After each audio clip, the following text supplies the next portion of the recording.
The War of 1812, which spanned from 1812 to 1815, was a pivotal yet often overlooked conflict that shaped the young United States and its place on the global stage. Fought between the United States and Great Britain, it was fueled by issues like trade restrictions, the impressment of American sailors, and territorial ambitions. This war gave us iconic moments like the burning of Washington, D.C., and the inspiration for the Star-Spangled Banner. It was a test of resilience for the fledgling nation and a turning point in its identity. Join us as we uncover the causes, key battles, and lasting impact of this fascinating chapter in history. In 1812, England was shocked by the news of the American declaration of war on June 18th. Despite England's modest gains in the peninsula, the news of the war shocked the country, as it had not declared war on England several years earlier. The traditions of the Revolution played a significant role in influencing American policy in the years before 1812. In England, the traditions of the Revolution were significant, with the prevailing sentiment of dislike towards the ex-colonists. However, some minority groups, such as the English manufacturing classes and commercial New Englanders, viewed the country with friendliness. The War of Independence led to practical difficulties such as boundary disputes, fur trade struggles, and controversy over the British backing of the Indians in the Northwest. The Treaty of Greenville in 1794 and the defeat of the Indians at Fallen Timbers in 1794 led to peace in the Old Northwest, but it was only a truce. The American colonies had long been an integral part of the British colonial system as a market for British manufactures and the chief source of provisions for the British West Indies. In 1783, England faced the problem of discovering and formulating a new commercial relationship with her ex-colonists. A bitter dispute between groups favoring a liberal policy and the maintenance of the British navigation system and the exclusion of the United States arose. The victory of Britain's established system in 1783 and 1784 left the United States on the footing of any other foreign nation, leading to a loss of friendly commercial relations. As a great commercial neutral, America faced difficulties concerning neutral rights and trade. The American position as a neutral had both disadvantages and advantages, but eventually the former outweighed the latter. The impressment controversy in Anglo-American relations was a persistent issue during the British Navy's time, and the European War in 1793 caused a crisis in relations between England and America. The Peace of Amiens between England and France, signed in 1801, could have lasted, but the continuation of good relations depended on Great Britain's willingness to wage limited maritime warfare. The renewal of war between England and France in May 1803 was crucial to Anglo-American relations, as Napoleon sought to defeat England on her own soil. British policy towards the United States was largely governed by European affairs, with the main goal being the defeat of Napoleon. From 1803 to 1805, England considered itself in imminent danger of invasion, leading to plans for London fortification and evacuation of the royal family. The year 1805 was a glorious one for England's heritage, but it ended tragically with Nelson's death and the French overthrow of Russia. Britain's policy towards America in these years after 1803 must be considered against this background of total war. Henry Addington, chosen by George III after Pitt's resignation in February 1801, faced considerable attack from the very start of the war, but his lack of forceful measures was a comparative boon to the United States. The renewal of war in Europe led to a shortage of seamen in England, as England needed sailors as a last line of defense against Napoleon's armies. The British Admiralty refused to renounce the right of impressing British seamen found on American merchantmen. From May 1804 until Pitt's death in January 1806, a group of the more ardent Tories were led by Pitt in a more vigorous prosecution of the war against France. This period saw the first definite signs of an Anglo-American break, ironically occurring while England was led by Pitt. The Addington administration allowed American commerce to prosper, but certain groups in England were actively working to end the abundant freedom given to American commerce. British patriots were concerned about the aid America was giving to French and British shipping interests, jealous of the growing commercial power of the United States. Two facets of American trade brought particular protests from the British: the American participation in the carrying trade between the French West India colonies and Europe, and the American trade with the British West Indies. Temporary orders were issued to suspend the Navigation Acts, allowing the Americans to participate in this trade. The main sections of British opinion concerned with the problems of American commercial encroachments were the shipping and West India interests, but concern extended far beyond these pressure groups. All believers in the theory that England's maritime prosperity depended on a firm adherence to the navigation laws looked with great disfavor on any concession that might aid the growth of American shipping. The West India interest, composed of West Indian planters, agents, and British merchants interested in the West Indian trade, exhibited two fronts on the problem of American commerce, generally in favor of the preservation of the British navigation laws and anxious to restrict the extensive American trade between the French West Indies and Europe. In 1804, the return of Pitt to power brought new hope to the shipping interest and its friends, who had been disappointed by the inaction of Addington.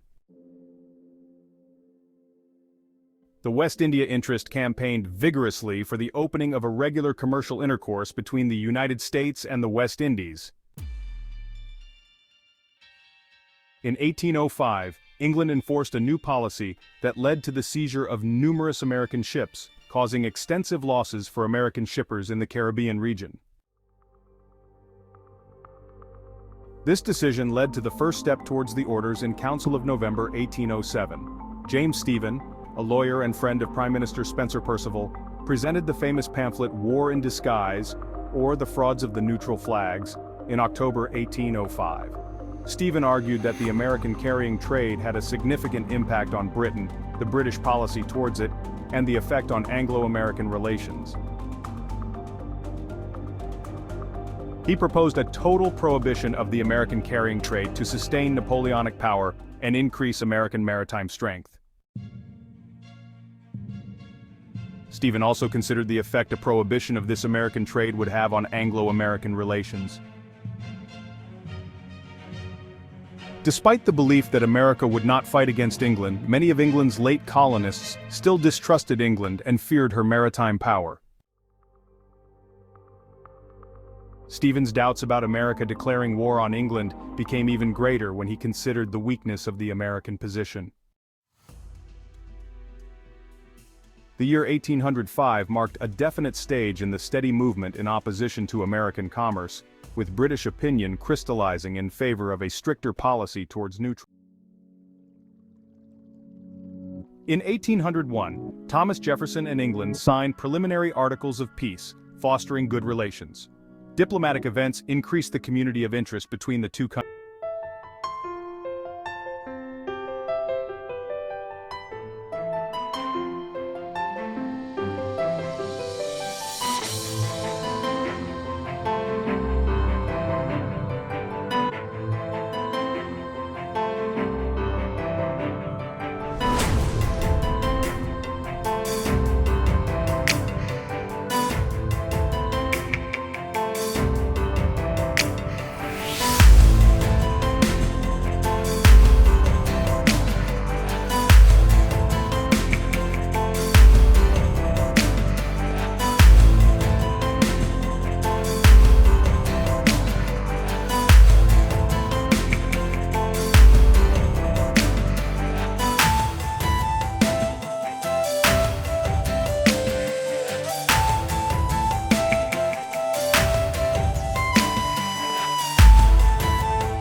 Despite disappointments, the United States continued to experiment with various forms of retaliation such as non-importation, embargo, non-intercourse, and Macon's Bill No. 2. When England finally decided to yield to American demands in 1812, America lost hope and committed irrevocably to war. The death of King George III in 1806, amidst the American Revolution, led to the possibility of Charles James Fox becoming Foreign Secretary. However, Fox's focus was on European affairs, neglecting America's rights. The American government struggled to realize this, and often formulated policy without the necessary support from the British government.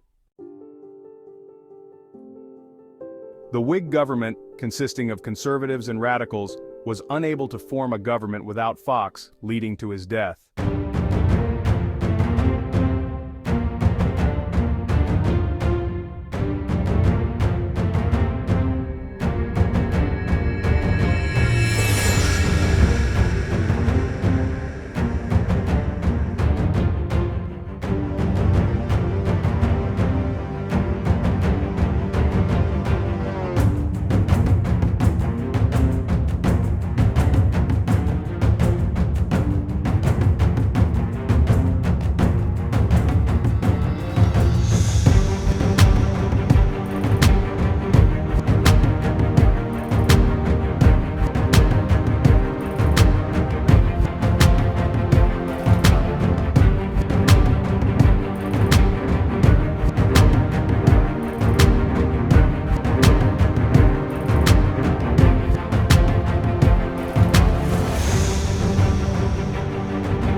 underlining the fact that there was considerable influential opinion in England that was willing to sacrifice English manufacturers rather than make concessions to the United States.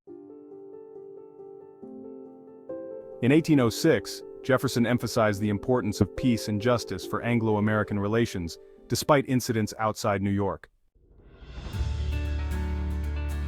Plans for a settlement with England continued in the spring of 1806, with Monroe nominating William Pinckney to act as Monroe's associate in settling difficulties.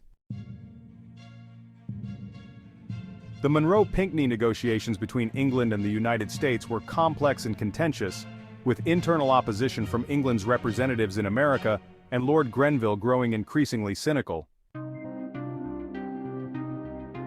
England's position became increasingly precarious with Fox's desire for peace with France and the death of Pitt. The situation worsened when Napoleon continued his year of triumph by routing the Prussians at Jena. In the second half of 1806, the United States was unable to negotiate a treaty with the British relinquishment of the practice of impressment. The American negotiators accepted a British note stating that great care would be taken not to impress American citizens, and that redress would be given for injuries inflicted upon Americans while impressing British seamen. The Berlin Decree in 1806, issued by Napoleon, placed England in a state of blockade and prohibited all trade in British goods. Britain's reaction was due to the pressure of affairs in Europe forcing England and America into open hostility.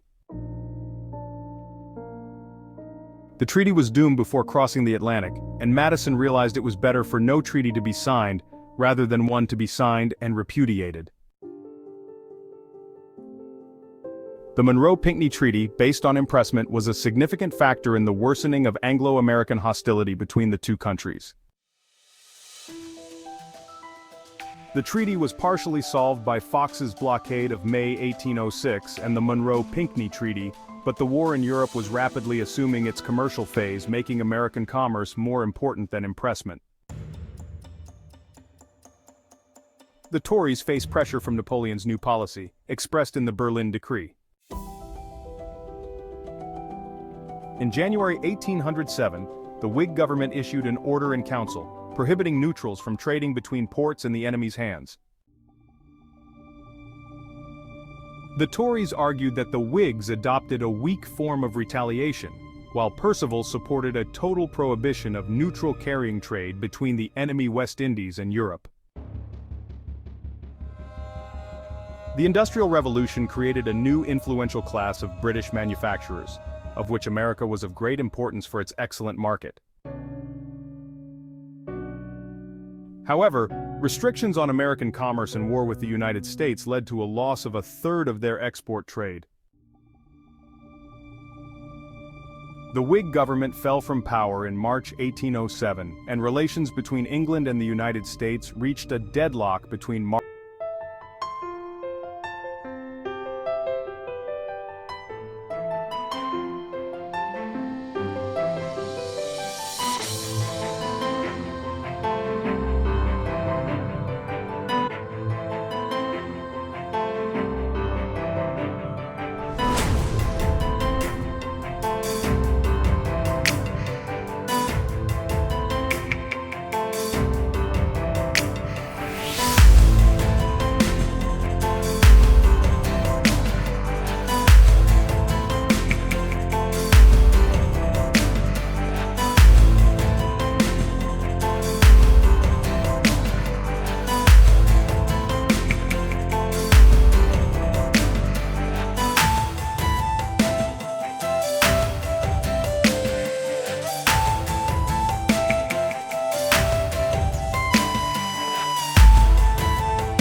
The Senate passed an embargo bill, which confined American vessels to American ports and permitted foreign vessels to leave only in ballast or with cargo they already had on board. This marked the second phase of the origins of the War of 1812. The West India interest, which had broken its alliance with the Friends of America, desired the prohibition of American carrying trade to Europe due to Napoleon's Berlin Decree. They believed that stopping American trade would lead to war with the United States, but also that it would be better to wage war against the United States than to sacrifice British maritime rights. Perceval, now Chancellor of the Exchequer, realized the value of maintaining peace with America and proposed a policy of conceding just enough to make America prefer peace to war. The War of 1812 began with a stalemate between England and America, with Britain implementing stricter policies from 1804 to 1807. The American embargo was an abject failure, causing distress and dissension in America, making a declaration of war difficult. The Whig opposition attempted to take advantage of the situation by attacking the Orders in Council policy, which was vital to future relations between the United States and England. By February 1808, merchants and manufacturers in the country began to be aroused by the Orders in Council policy, realizing their prosperity was in serious danger. News of the Non-Importation and Embargo Acts reached England by the end of January, and opponents of the British orders traced a direct connection between the orders and the issue of the embargo by the American government. The embargo failed to influence British policy due to restricted opposition within England, primarily from the Whig opposition and commercial interests connected with American trade. Supported by powerful commercial interests, the Tory government pursued a policy of supreme indifference towards the United States, with the aim of persuading the latter that it had sufficient advantages to maintain peace instead of waging war. The embargo of 1807 significantly weakened America economically and morally, leading to a loss of enthusiasm. The United States was disillusioned and warlike, with initial enthusiasm lost by the winter of 1808 to 1809. The government was forced to repeal the embargo, but no declaration of war was made. In December 1808, British Minister David Erskine warned Canning of a potential war with the United States if the Orders in Council were not repealed. He also suggested that the change of president might influence Anglo-American relations. Erskine's friendship with the United States was strained due to his survival of the Whigs' fall in 1807. Canning sent him new instructions, stating that Great Britain would remove the Orders in Council on England's terms without causing harm to Napoleon or British interests. Canning conceded that a settlement would not depend on a formal disavowal of Jefferson's proclamation, but maintained that the Chesapeake affair should be opened separately and distinctly. He stated that the Orders in Council would only be maintained if America fulfilled three necessary conditions: withdrawing all interdiction of harbors, non-intercourse and non-importation against England, renounce all trade with enemy colonies, acknowledge the rule of 1756, and allow the British to enforce American non-intercourse. Erskine realized that he could not expect a compromise based on the literal interpretation of his orders from England. In negotiations with the Secretary of State Robert Smith, Erskine accepted alternative suggestions from the American government, but was unable to extract specific promises. In April 1809, Robert Smith and Erskine exchanged notes allowing the withdrawal of British orders in council regarding the United States and the issue of a presidential proclamation renewing intercourse with Great Britain. The date for the renewal of open intercourse between England and the United States was June 1809. The accomplishment of the Erskine Agreement increased American joy and confidence, and the British cabinet changed its policy towards the United States. In April 1809, England introduced the first major changes in its orders in council, primarily driven by changes in the European situation. Bathurst proposed a stricter blockade over a more limited area, focusing on the European situation. America would resent the attempt to exclude the United States from carrying trade to the continent and French colonial produce. In 1809, Jackson arrived in Washington and faced favorable conditions for a successful negotiation. However, the American government refused to receive further communication from Jackson. England faced difficulties in 1809, with Sir John Moore's death at Corunna, the failure of the Walcheren expedition, and the collapse of the Fourth Coalition. Spencer Perceval became Prime Minister and Lord Wellesley became Foreign Secretary. The events of 1809 marked a new low in diplomatic relations between the two countries. The frontier between the United States and Canada was a significant issue during the American-Norwegian conflict, as American settlers were advancing into the lands northwest of the Ohio River, leading to rapid conquest. The British Indian Department, led by Thomas McKee, believed the government's objective was to have as few Indians as possible to reduce the expenditure of provisions. The Chesapeake Affair in June 1807 caused fear of invasion in Canada, which had a profound influence on the actual declaration of war in 1812. British policy among the Indians of the Northwest was based on the fear of such an invasion. The British policy intensified by spring due to apprehensions regarding French policy. In May 1808, Craig became afraid of the arrival of French forces on the American continent, and believed that their first appearance would be in the South. British policy in the Northwest was channeled through two small outposts, Amherstburg and St. Joseph's. After the Chesapeake Affair, British officials began to interfere with American territory to win them over and use them for Canada's defense in case of war with the United States. American interest did not suddenly shift from maritime events to the Northwest, but settled areas were more incensed at the stifling of American trade and the open infringements of American rights at sea. The Southern demand for the Floridas for agrarian, commercial, and strategic reasons was significant in the pressure of Americans for war against England from 1810 to 1812. In July 1809, Canning's disavowal of the Erskine Agreement led to America's lethargy and the need for war against England. American relations with France had been relatively good but were almost as bad as those with England 2 years later. Jefferson analyzed the position and declared war with England as inevitable. The failure of the embargo and the disavowal of the Erskine Agreement led to America's diplomatic weakness. A new spirit was needed to convince the country that war would succeed where economic coercion had failed. The feeling for retaliation against England gained strength, and the disavowal of the Erskine Agreement brought a fresh surge of opposition to England in practically all parts of the country. Meetings were held in various sections of the nation, including the West, to protest the disavowal, support Madison's renewal of non-intercourse against England, and offer support if the government should decide to take more extreme measures in retaliation. Resolutions from Washington County, Kentucky suggested that if the hostile disposition of the belligerents continued, American merchant vessels should be armed. Resolutions entered into at Philadelphia called for war as the only solution to the British actions since the 1810s, focusing on maritime affairs and drawing an analogy between the situation in 1810 and that at the time of the War of Independence. In February 1810, the General Assembly of Ohio declared its readiness to support government measures against England, despite the disavowal of the Erskine Agreement. Young Henry Clay of Kentucky made a significant speech in Congress, arguing that peaceful resistance had failed and that the time had come for resistance by the sword.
For the first time since the start of American economic coercion.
This policy had been successful by the fall of 1810.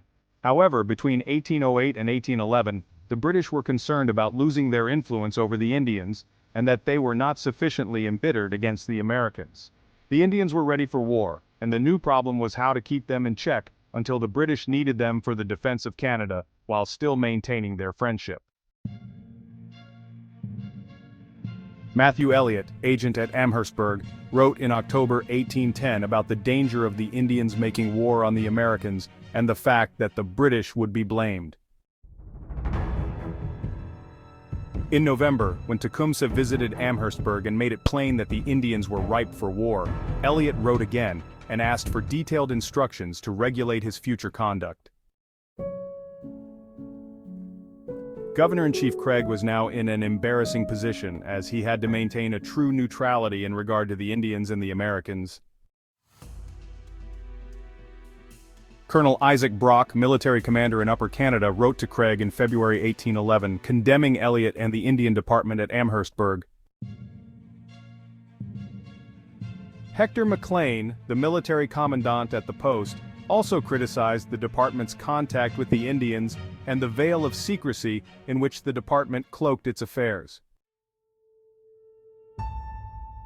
In 1811, the British attempted to prevent an Indian war, but the Indians were too bitter and the Americans were too frightened. William Henry Harrison provoked the Battle of Tippecanoe, which proved useful to him in the presidential campaign of 1840. By the fall of 1811 and 1812, the British became increasingly convinced that war and invasion were inevitable. The military, in the person of Brock, became increasingly convinced that Indian cooperation was essential in the event of war, and actively set about ensuring that it would be available. By the end of 1811 and the beginning of 1812, Canadian officials turned to the fur traders for aid in controlling the Indians in the vast area west of Lake Michigan. In January 1812, discussions were entered into with the great fur companies, the North and Southwest, in an attempt to enlist their aid in the impending conflict. The 11th Congress, elected in December of 1810, took up the issue of non-intercourse against England in the fall of 1811. The main objection raised was that there was no proof that France had repealed her decrees. The absence of an enthusiastic leader like Clay and organized warlike groups in the House of Representatives made the debates on non-intercourse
with its orders in council system.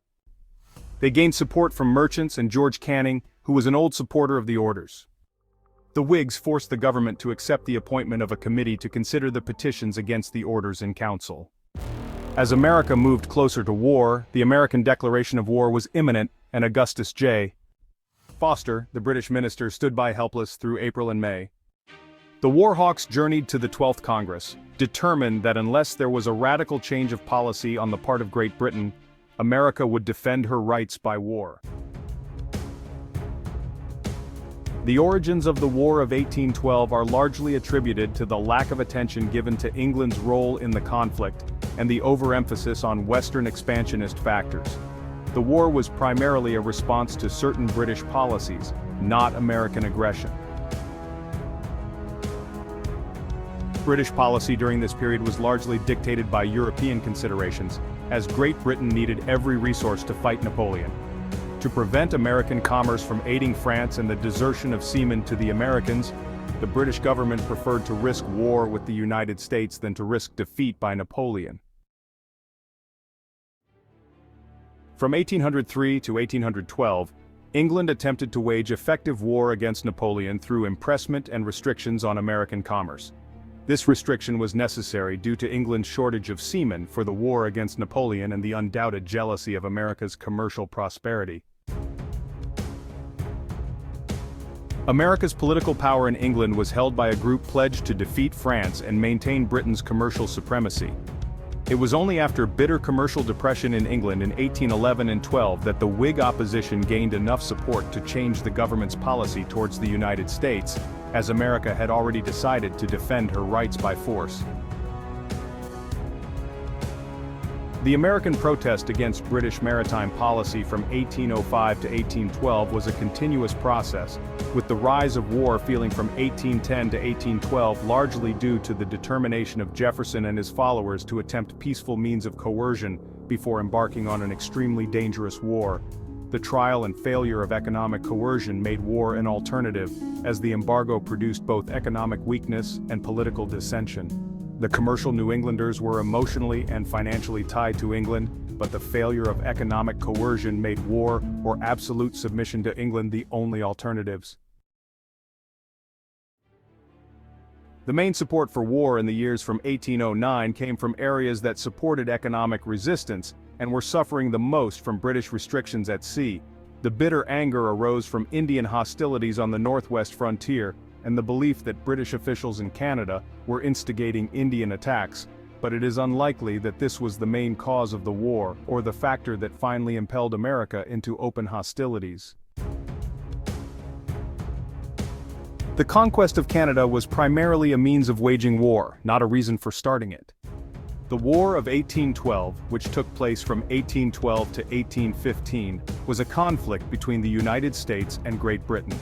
It was fueled by trade restrictions, the impressment of American sailors, and territorial ambitions. The War of 1812, spanning from 1812 to 1815, was driven by several key factors: trade restrictions, the impressment of American sailors, and territorial ambitions all played significant roles in escalating tensions between the United States and Great Britain. Despite neither side achieving a decisive victory, the War of 1812 had a profound impact. It boosted American nationalism and secured the United States' sense of identity and purpose. Sovereignty, particularly after the successful defense in battles like New Orleans. It also marked the end of Native American resistance in the Northwest Territory as tribes lost British support. The Treaty of Ghent, signed in 1814, restored pre-war boundaries but left unresolved tensions. Ultimately, the war reaffirmed U.S. independence and strengthened its identity as an emerging power.